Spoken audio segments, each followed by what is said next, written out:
Welcome to Kcse English. In today's episode, we continue our discussion of A Doll's House by Henrik Ibsen. To discuss this play with me is Madam Brenda Midika. Welcome to our studio. Thank you, Professor. Madam Brenda Midika is a seasoned teacher and well versed in the setting of Kcse English examination. Welcome. Madam Brenda, I remember last time we concluded our discussion of the themes in this play. Yes. And we promised to continue the discussion by focusing on the characters in this play. Now, I noticed that we may want to focus on just about 5 characters in this play. Yes. Then open it up for the students to actually start looking at the text more closely and to bring out examples that actually reveal the kind of characters we are dealing with. I'm thinking about a character like Nora, Helmer. I think that is a very important character that we need to look at. Secondly, I would like us to look at Kristen Linde, Mrs. Linde for that matter, an equally significant character in this play. Then we have Mr. Helmer and Mr. Krogstad. Then we should not actually forget Anna the maid and Dr. Rank. So in that order, I would like us to commence our discussion by focusing on Nora. And I think we pointed out a number of things about discussion of character in our first installment, where we say that you may want to look at a character by examining what the character says, Yes. what the character does, what other people say about the character, and what the character says. Yes. So we should look at all these things in relation to each of these characters. Let us now focus on Nora. Professor, let me just point out, it's important that our students know that we give character traits using adjectives. Most of the students would end up using verbs which sometimes aren't appropriate. And so let's go to Nora Helmer. Nora Helmer is, should we say, the main character in this text. She is the wife to Torvald Helmer, and she is also a mother and a woman character in this text. One thing we learn about Nora, at the beginning of the text, we see her as a spoiled woman, probably presented as selfish, as Helmer also points out a bit to give her the character that maybe she's such a silly character, a character who cannot stand up for herself, a character whose decisions are made by the husband Helmer. And so she doesn't stand out as a very strong character in the text. And even when she interacts with Mrs. Linde, she still looks very weak, very undermined. Should we say undermined? As Yes. an undermined character, she doesn't want to bring out the real self of her. But maybe that is just probably the beginning of it. Probably there is something more as we move in the text that you would want to say about her character. Thank you very much. I think the first thing you pointed out is very important. When you describe a character, you must focus on the adjective that describes that character. So when I look at Nora, one of the things that I notice is that she is secretive. And we see this when she decides to go and borrow money in order to take care of the husband, and she doesn't inform the husband at all about that particular move. Yes. So in a sense, we can say she's secretive. The second thing that I think I want to attribute to Nora is that she is, in some sense, very intelligent. She knows when to massage the ego of the husband. She knows when to get money from the husband. She knows the kind of attitude the husband has towards her, and she tries to manipulate that to get what she wants from Mr. Helmer, the husband. So in a sense, we can say that to some degree, Nora is quite intelligent. The other thing I want to say about Nora is that at the beginning, we notice that she is spendthrift. But then later on is when we come to appreciate why she appears spendthrift. Because she is actually putting together every coin, every penny, in order to pay the debt that she has. Another equally important characteristic of Nora is that Nora is hospitable. We see this when she welcomes Mrs. Linde to her home. We see her actually making her comfortable. We see her approaching the husband to help get a job for her. So there is a sense in which we can say she is also hospitable. But another equally important aspect is that she's empathetic. There are many instances where you can actually pick out the idea of empathetic. But if you look at everything, you'll see how she treats Dr. Rank, Yes. with the empathy that he deserves, and how he treats Linde. So there is a sense in which she's actually empathetic. I know, Professor, you are discussing empathy. Yes. Please, can you highlight for our students the difference between empathy and sympathy? Because most of them end up getting confused with that. Thank you very much. And this is something that we should point out. When you talk about empathy, you are actually looking at that particular aspect of an individual putting himself or herself in the shoes of that particular person. That then you become empathetic because you see yourself in that particular predicament. But sympathy is more general than empathy, because empathy really you get to that character, and therefore you feel for that character. And that is what I mean when I talk about empathy. But another point that I would like to mention here is that Nora is quite motherly. And I think our students should actually look at this issue of being a mother. We see how she treats the children. We see how she plays with the children. We see how she brings up the children as a mother. At the same time, we see how she tries to baby Helma, so to speak. It's now that you're talking about, I've come across students, Yes. and I've really discouraged my students from this character trait. They keep telling me she's loving and caring. Is that really appropriate to use? Because they repeatedly use that loving and caring. I think it is important to go further than that. Because you see, when she's dealing with the children, she's actually being motherly. Yeah?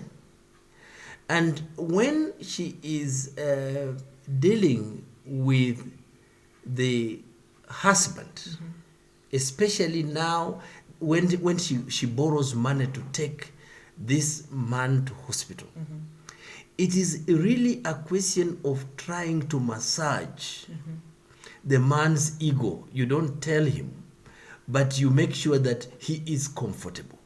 And therefore, at that point, you may not even talk about love as such, but I think she's intelligent to understand that she has to navigate. And indeed, women have learned to navigate their way through patriarchal structures. Yeah. And so there is a sense in which certain emotions are displayed in order to achieve certain results. And I think our students should actually be made to appreciate that particular point. Okay, thank you. Now, just finish up with a few things about Nora. Towards the end, we can say she is assertive. Yes. Yes, she's assertive by coming out and standing up for herself. Yeah. Any trait that we can give her apart from being assertive, the idea that you can come up and stand up for your rights and say, this is not what I want. Do you have any other word, adjective? Actually, looking at Linde towards the end, apart from just being assertive, she's argumentative. She argues her case very well. And that is the time we actually notice her intelligence at the best. We see her putting forward an argument and being philosophical. There is a sense in which you can actually describe her as being philosophical. Because there are certain things that she's talking about that Helmer seems not to understand. When she talks about going somewhere to actually try to be herself, she is actually telling Helmer that I've been with you all this time, but I've not been myself. I want to go and discover myself. So she starts a journey of self-discovery. But having looked at Nora, I think it is important now to focus on Linde. What can you say about Linde? One thing about Linde, probably she is, should we say she is motherly? The part that she comes out to take care of her siblings and her sick mother. You know. Yes. The caring part is what makes her to be motherly. We can also say that she is friendly. She keeps her relations with Nora. It is only after so many years they meet and they can have a good rapport and a good discussion there. We also look at her as being probably empathetic. Yes. By putting herself in Nora's shoes, asking her, my friend, why are you still in pain over this death? This secret has to come out. Yes. And so she's also the one who contributes to the liberation that Nora is going through. And I would probably give her the character trait of being liberating because she contributes to the liberation of Nora. I think that's what I have. Any other traits? Now, when I look at Linde, one of the things that I see in her is that she's very friendly. A very friendly character. And you notice this, when she comes to Nora's house, she gives Nora all the time to talk. And you can see she just comes in to correct and to say, are you saying the right thing really? Is it correct that way? And so on. So there is a sense in which she is actually very friendly, trying to understand, the friend. But apart from that, I think she is quite independent. Yes.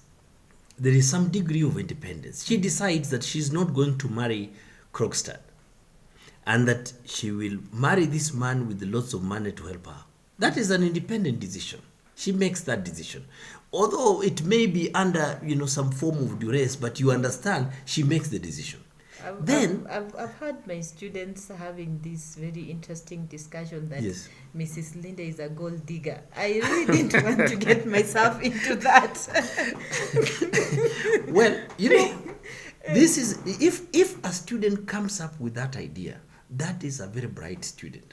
And you see, and I've told all teachers that all answers are correct, as long as the student will support that answer by giving examples from the text. What is the understanding of your student when it comes to gold digger? A gold digger is a person who will get money.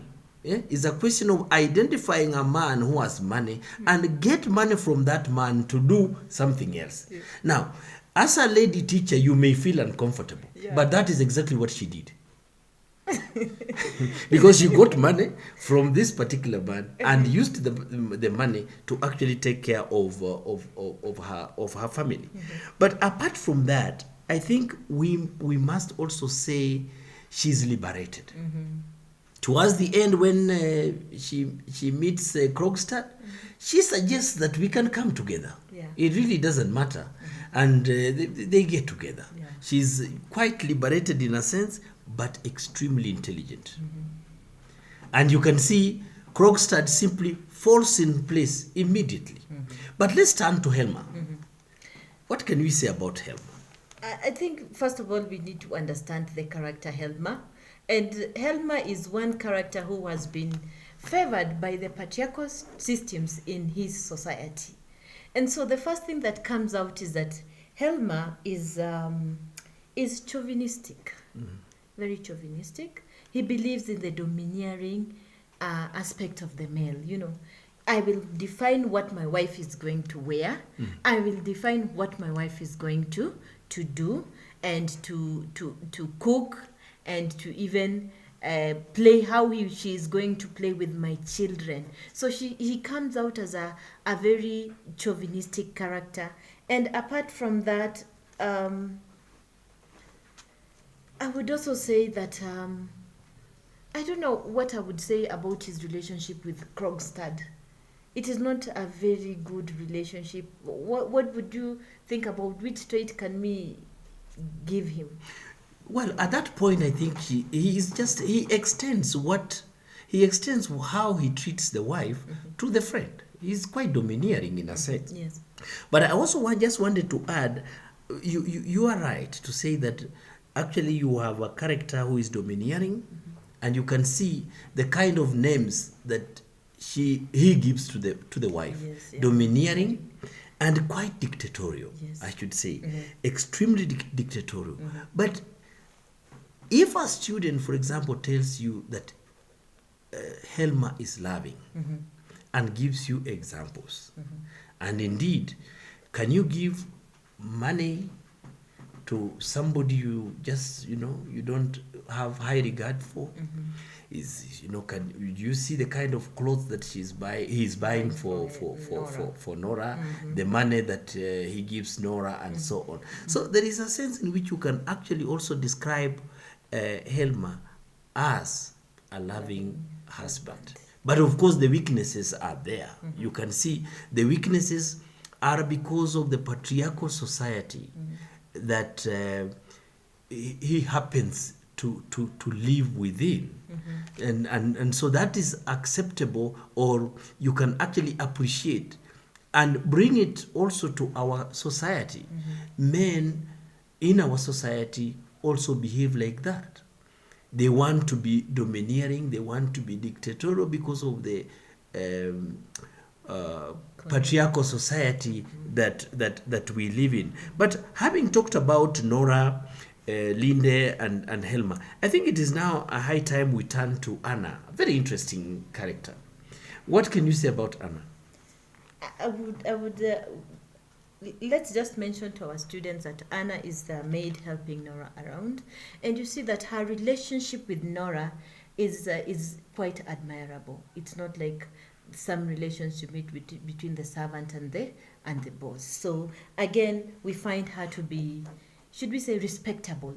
Respectable. She really respects Nora, and she's also motherly the way she treats Nora's children.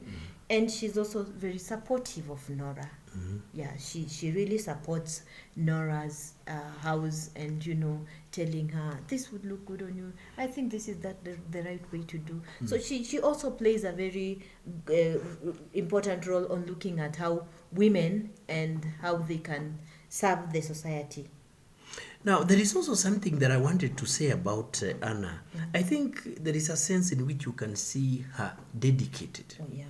Very dedicated worker, committed worker, hardworking person who actually makes sure that these kids are brought up well. And incidentally, she is also the one who brought up Nora. Yeah. So you can see for sure this is quite a committed person. But as we come to the end of our program, perhaps it may be good to say something small about Krogstad. Yes. I don't know if I have any good words about Krogstad, but I would want to probably define him as an understanding character initially. He is able to understand Nora's situation and now help out Nora despite the forgery. You see, he understands that she needs to do something, and so she saves her or helps her out. I don't know if I have any other one. Now, you may want to also look at him as quite manipulative. Okay. You notice that when really the situation becomes bad, then he tries to manipulate Nora and actually fixes Nora in a certain corner and actually manipulates her to help him. Yeah. The second thing that I think one may want to say is that he's also cowardly. In fact, when he realizes that things are bad and that he may be sacked, you see all that in him. But don't also forget the fact that this character is actually one who loves talking about others. You notice how he does it. Yeah. It's basically a question of bad mouthing other people, and we see that. But more significantly, Yes. you may also see at the beginning that he is quite vengeful in a sense. Yeah. So, but having said this, I think we can conclude our program with Rank. Yes. Dr. Rank. Yes, Dr. Rank. I would say first of all, he is very manipulative. He knows clearly what he wants from Nora. You see, he doesn't just want Nora's friendship. There is something more that he wants from Nora. And so, again, he wants to let Nora drive the agenda, yet he knows what he wants. And so when he is even being entertained by Nora, pulling up her stocking, he is really enjoying the scene, yet he knows that this is somebody's wife, And even this part of pretending, I'm very sick, I am going to die, don't bother about me, it's actually a manipulation of the Nora's emotions. I think he really wants to get to the emotional part of Nora so that Nora feels so sorry for him and gets into something that maybe is not really intended. Now, but just to add to what you have said, I see Dr. Rank as a miserable chap. Miserable in the true sense of the word, but again, immoral. Yeah. Because he visualizes certain things that he shouldn't visualize. Exactly. But and so he's quite immoral. But there is a sense in which you can say he's actually an open character, not secretive, and actually talks about his ailments and so on. But finally, you may also say that he is a pretender. And so all this, I think we have looked at all these characters. Next time, we may want to consider the style and language in this play, Adol's House.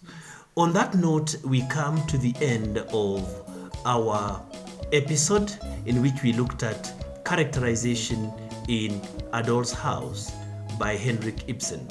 With me is Mwalimu Brenda Midika, who will once again join us in our last episode where we conclude our discussion of this play. On behalf of my crew, Neka and Pambi, I would like to invite you to like, share, comment, and subscribe to this channel. I am Igara Kappa.